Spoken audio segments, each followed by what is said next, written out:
All welcome to this press conference for the Ministry of Gender, Child and Social Welfare. This season is a season that we are organizing the International Women's Day, and as usual, we need to make a press conference by the Ministry of Gender, and that will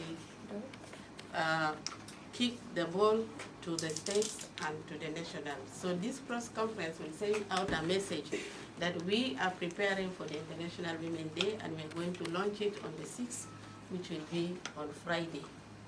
And for that, it's always on the 8th, but because 8th will be Sunday, we brought it back to the 6th, which will be a working day, and all of us will be able to join. After this introduction, we'll ask the Honorable Minister for Gender, Child and Social Welfare, Lulu Roda, to read the statement, and then after the statement, if there are some questions, then you are welcome. Honorable Minister, you are most welcome to read your speech.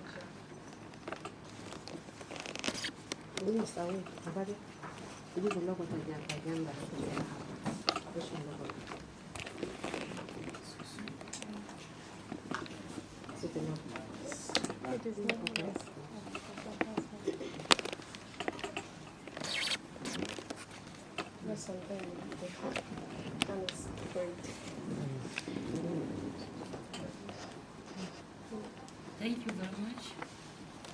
I welcome you all this evening for the launch of International Women's Day. Today, I'm honored to officially launch the commemoration of International Women's Day under our national theme, with justice, right, and action, women and girls thrive and rise. With justice, rights, and action, women and girls thrive and rise. In the Republic of South Sudan, this theme is not merely a slogan. It is a national call to integrate justice, protect rights, and take bold, measurable action so that every woman and girl in our country can truly thrive and rise. As we mark this important occasion, South Sudan reaffirms its wavering commitment to Africa's gender equality agenda and to fully realization of women's rights as a foundation for peace and sustainable development. In line with the theme, justice must be accessible, right must be protected, and action must be adequately financed.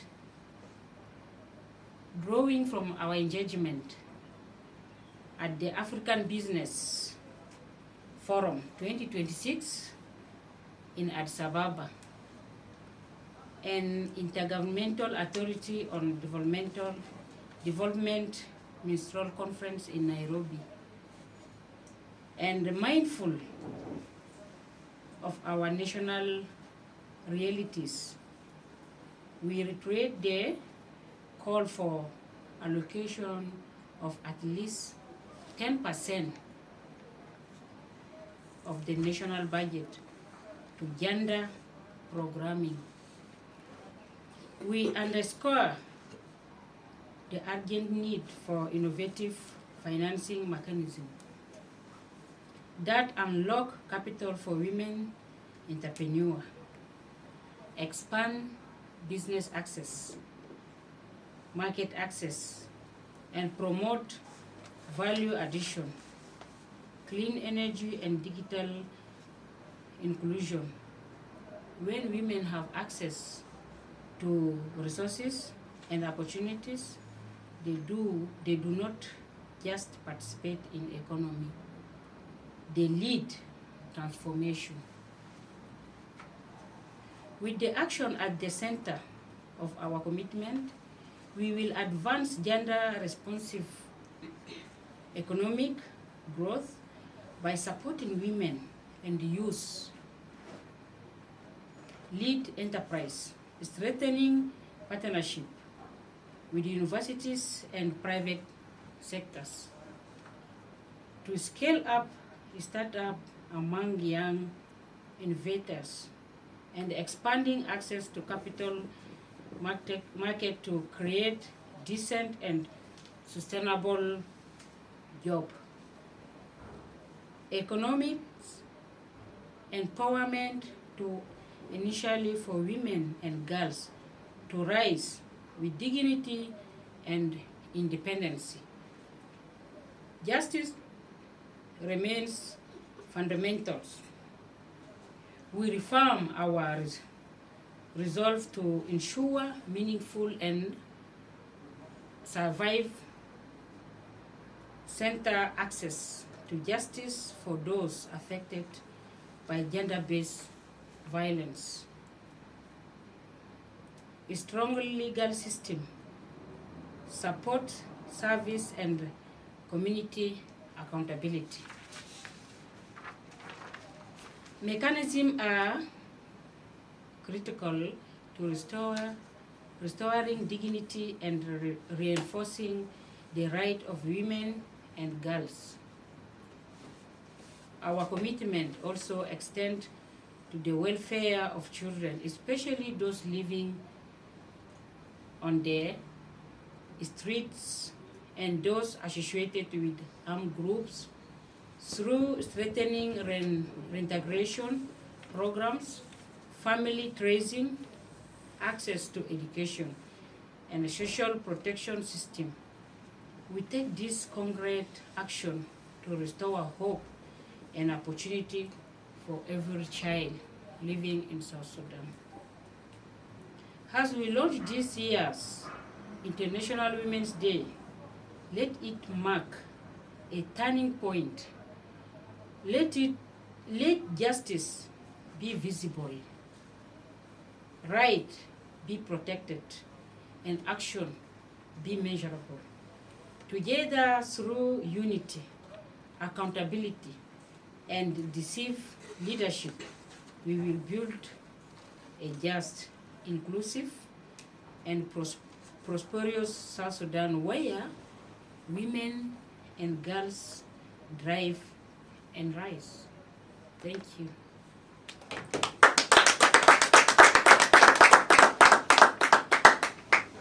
Thank you, Honorable Minister. With justice, rights, and action, women and girls thrive and rise.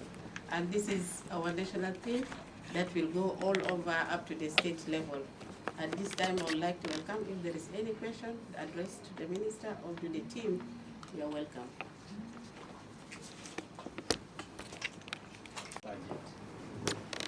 What are some of the challenges that are facing the ministry, especially in handling issues to do with people who are under this ministry, and to be specific, the persons living with disability? We have seen during the presentation of the budget, the public hearing, members of the persons living with disability raised the concern that there are no activities that are particularly having something to do with them. Maybe you can give out, explain to the media, in this time of the International Women's Day, what are some of the activities that the ministry is doing to at least send a message out that it is working and it is looking after people who are specifically in that ministry? Thank you. Okay. Any other?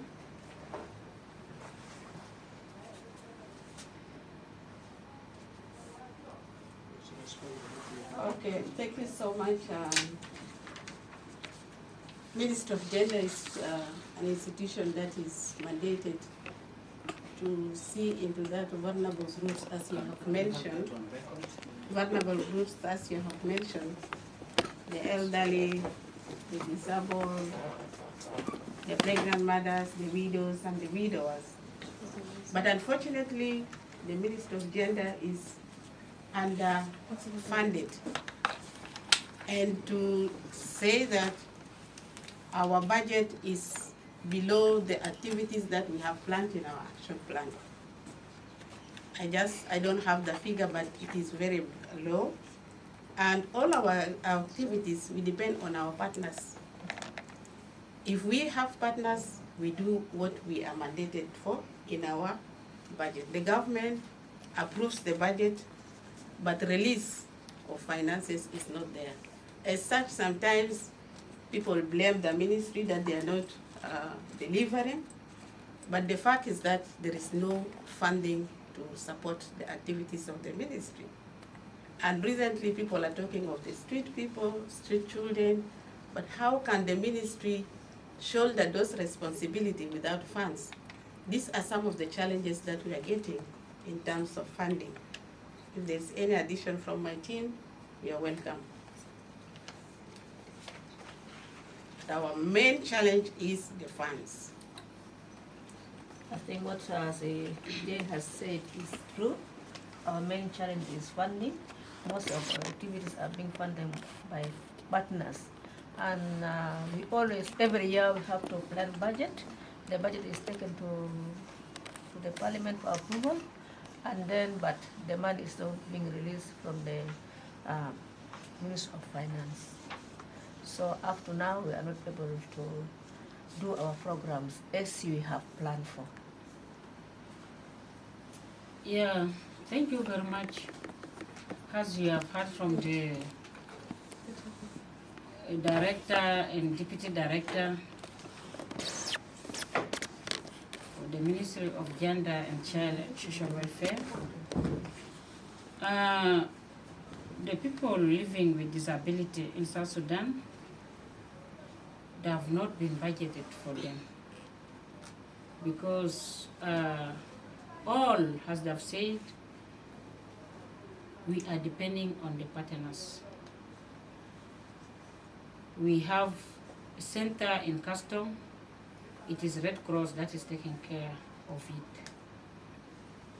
And as for such, our government is doing something for it. We are going to have a budget for the ministry that will involve the people with the disability,